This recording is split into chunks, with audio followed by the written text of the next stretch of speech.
Today I am working on this little journal entry piece. I'm making a fabric quilted journal this year, and this is one of the pages for that. And it says, I have the strength to break any cycle. And what I'm doing when I'm finishing up is coming in with these little kind of triangle shapes. I had drawn this as a complete circle and quilted all of the outside part, and I liked that quite a bit, but I felt like it needed something in here. So I'm going to go in and quilt these sections in each of these three places. And that's going to finish it off. I think that'll be done. So kind of the purpose of this whole journal project has been to just take whatever inspiration I'm thinking of, whatever's on my mind, and I want to work on personally, and put it in a quilt and stop trying to make it so complicated and intense. A lot of my goddesses were inspired by, dealing with personal things, and they take a lot of time to produce, and a lot of detail goes into them. And sometimes, something like this, I just want to keep it simple. I just want to keep it small. I just want to do something and have that kind of instant gratification that it's done, and I don't need to make a mountain out of something that's not that huge. In this situation, this little square is kind of just a reminder to myself, and really more than anything else, kind of just an acknowledgement of the cycles that run through my life and run through my family. My family is unfortunately plagued with depression and alcoholism and just a lot of things that are not any fun to talk about. But these cycles have run through for generations, and sometimes just seeing and acknowledging, yeah, there are negative cycles there are negative patterns, and even though they're there and they always will be there, I still have the strength to break them.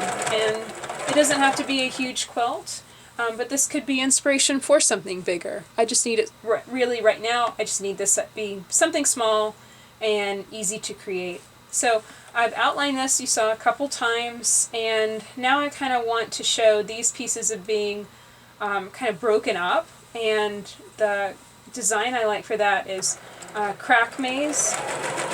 So I'm just kind of wiggling these kind of cracks between. Sometimes I might do some travel stitching between them. But I'm just breaking up the space with these wiggly lines. Sometimes it can get kind of intense working your way in and out of something. It's just wiggly lines working edge to edge, kind of all randomly throughout the space. And this is going to end up looking kind of like a piece of shattered glass. Something that's just kind of spider web cracks is kind of what I'm aiming for here. And I'd like this to be fairly dense. This is a project where, it's a 7-inch block. I can afford to go dense and do a lot of stitching and a lot of intense filler work on these. And it's okay, because it's not going to take all day. It's not a giant quilt where it's going to take months to get finished. And this will get finished in just a few minutes here, and then it'll look great. I'm really pleased with this. This is exactly the filler design that I wanted, and it just perfectly illustrates kind of the point that I was making with this. So something I like to do is just kind of travel stitch along it again and just make sure I don't have any gaps, any open spaces that I don't like, but that looks pretty good. So that section's filled, and I'll break thread here, leaving a long enough thread tail to hide. Even though this is just a little fun project for myself, I'm still going to abide by the same rules that I do all of my quilts. I'll still hide those thread tails just the same way I always do, and then just move on to another one of these triangles and fill it the same way. If I wanted to, I could fill it, different ways, obviously. But I'm just personally, I really like to stick with the same pattern.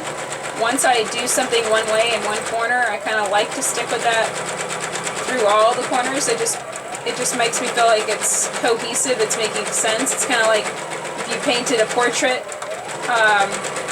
you would probably paint, know, like if a girl had a blue face, you would probably paint her entire face blue and not half of it blue and half of it purple. I mean, that's just a crazy example, but I just like to use the same consistent designs throughout a piece. It just makes me feel like it's making sense, but it's not a rule.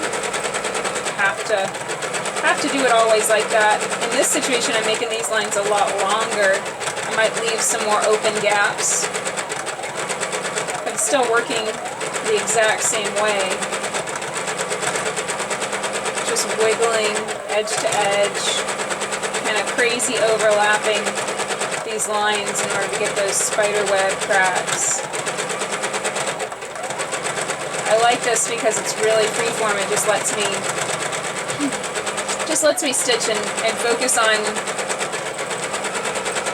kind of connecting with the fabric and my machine, and not really worrying so much about perfection and stitching exactly on the line or making it look exactly right.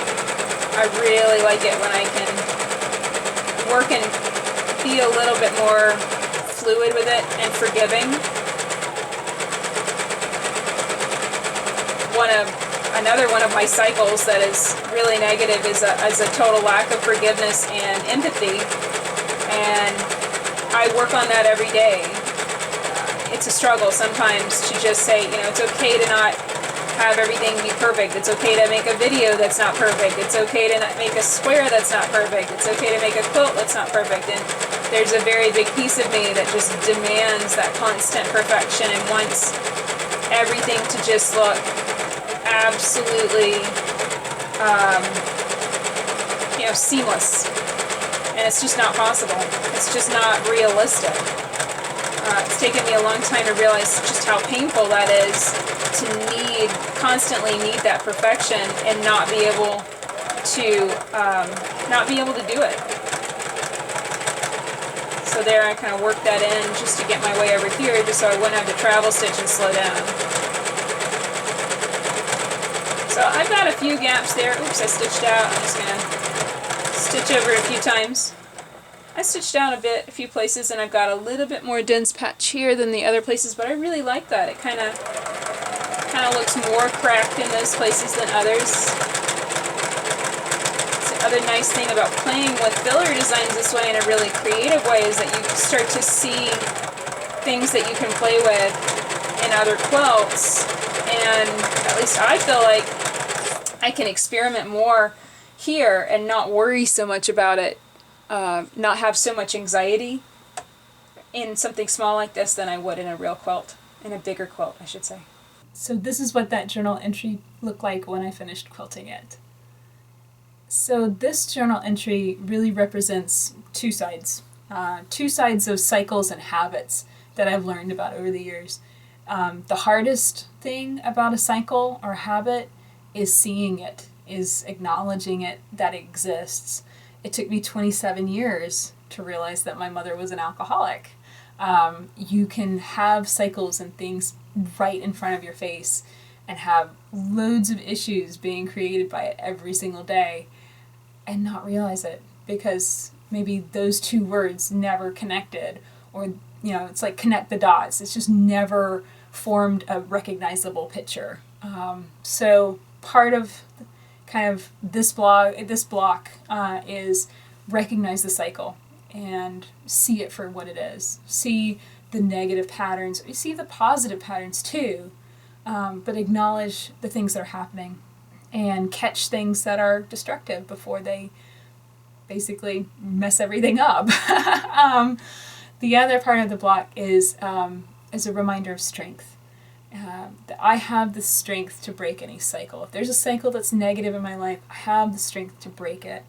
And that comes from the choices that I've made in my life. Sometimes they've been very hard, but they have been made for the best reasons, to make sure that my life is as healthy and happy as possible, and to make sure that I'm not passing those destructive cycles onto my son. You know, cycles of and patterns and habits of alcoholism and depression and drug abuse, all of those things that I do not want him to fall into as well.